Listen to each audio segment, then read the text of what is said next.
Tura bwino, tikulandire nochokera kuno kubwalo la Kamuzu, mumzinda Blantyre. Ine ndi Isaac Salima. Tafika kuno pamene tifuna tilandire matupi anthu amene adatisiya mdziko la Zimbabwe, amalawi amene amachokera ku South Africa koma mwasoka basi imene adakwera idachita ngozi ku Zimbabwe. Choncho anthu okwana 17 adamwalira. Choncho tili pano kudikirira kuti matupi anthu amene wafike pano Pakamu Stadium pamene pakhale mwambo, komanso matupi amene wakhale akutengedwa ndi achibale kupita malo osiyanasiyana kuti mwina akachite mwambo osiyanasiyananso.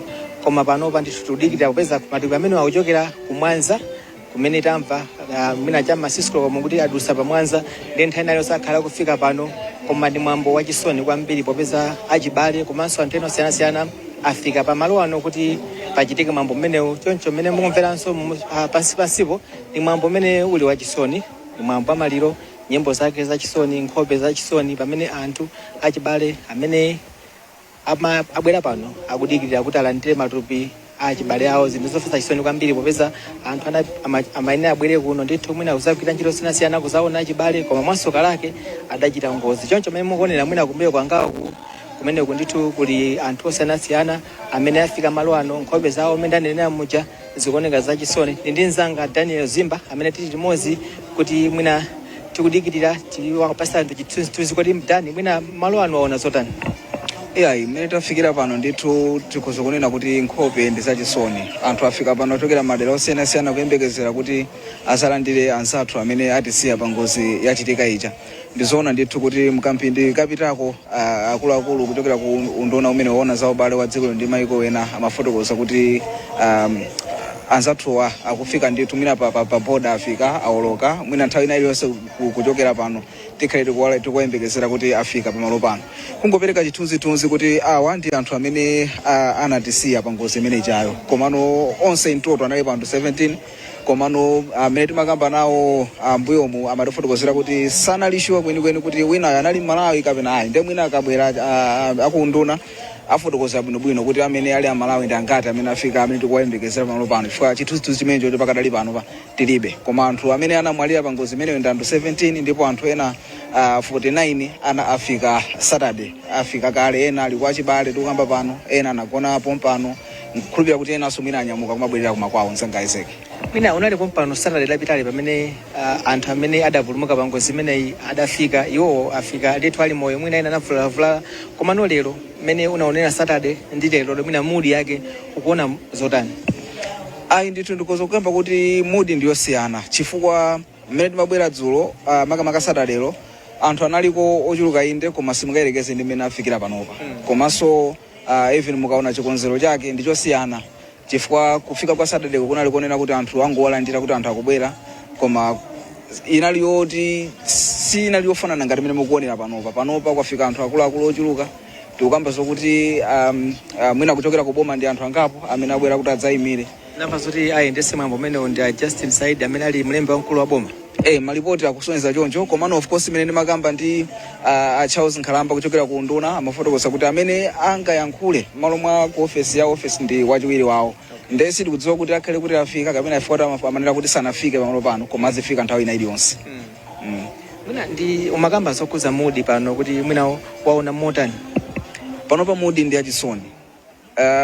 Kungofika olo kungolowa mkati mwa bwalo limene lili uko munthu kungoona ndi mmene zinthu zilili wekhaso kuona kuti zinthu sizili bwino, chifukwa nkhani tikukamba payi ndi nkhani yachisoni, ndi nkhani yonena kuti anzathu ataya miyoyo yawo.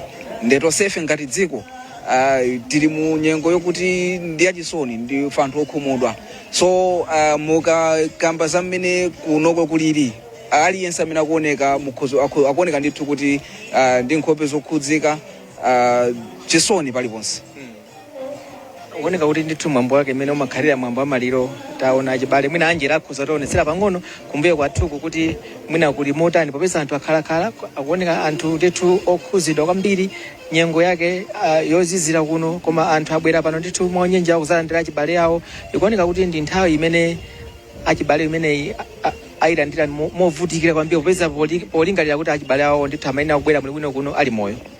Koposaposaso monga mmene mumakhalira pa chikhalidwe chathu kuno ku Malawi pamalo pano ndaonaponso wena amene akuoneka kuti ndi achipembedzo. Of course mwina tisimikizabe program ikamapita kutsogoloko, koma pakuoneka kuti pachitikaso ngakhale mwambo wa mapemphero pamudzi pano chifukwa ndaona ena amene akuoneka kuti ndi achipembedzo afika, ena ndi achibale afika, ena akuoneka kuti ndi akuluakulu ochokera kuboma ndi mbali zosiyanasiyana. So pamudzi pano afika anthu ochuluka ndiponso anthu adakabwerabe chifukwa nkhani imene tikukamba ya maliroyi ndi nkhani yayikulu kwambiri mzanga Isaac.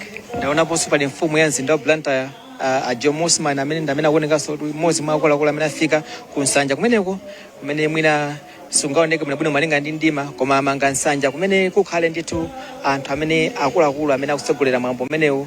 Mwina Dani, ngozi imeneyi idachitika sabata yatha lachiwiri, mwina udamva zotani zokhuza ngozi imeneyi?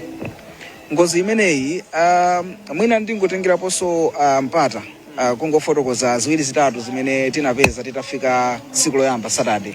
Pa tsiku loyamba la Saturday tinayankhula ndi akuluakulu akuboma komanso tinayankhula ndi mmodzi mwa anthu amene anapulumuka pa ngozi imeneyi.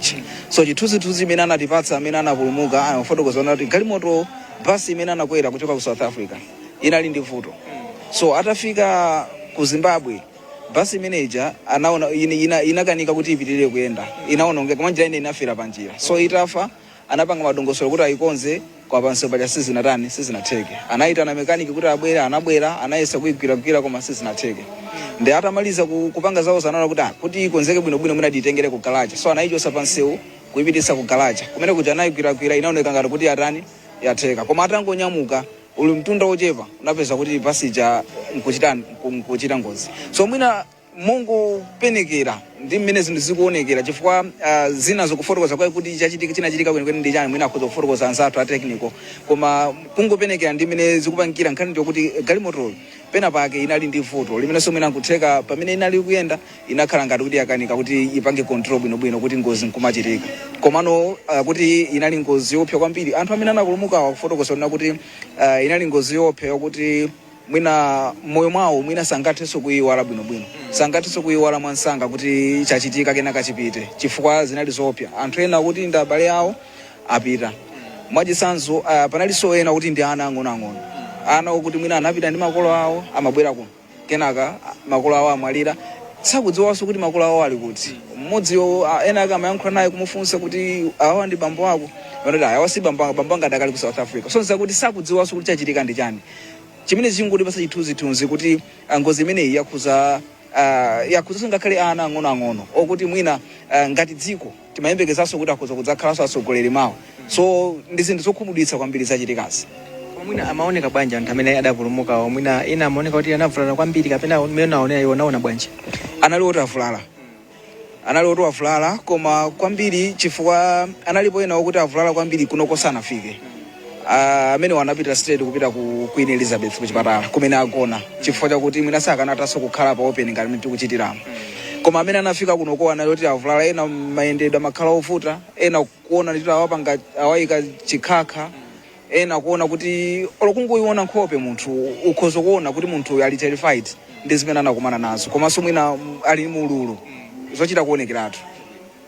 Ndathokoza Dani. Ndathokoza kwambiri nzanga. Ameneyo ndi Daniel Zimba amene ndinali limodzi pano paka mu stadium mu mzinda wa Blantyre kumene tikudikirira kuti tilandire matupi anthu amene adamwalira pa ngozi imene idachitika m'dziko la Zimbabwe kumene Amalawi ndithu okwana 17 adamwalira kumeneko. Choncho tikhale tikubwera bwinobwino kuti tifotokoze bwinobwino pamene tikudikirira kuti matupi amenewo afike pano ali mu njira yochokera Mwanza board makamaka. Choncho nthawi yonse akhala kufika malo ano komano akafika tibweranso kuti tikufotokozereni komanso tikuoneseni zimene zichitike malo ano. Ndiye musachoke mukhale pompo koma muoneka nkhani mwasalanensalane kenako tibweranso zonse zikayambika.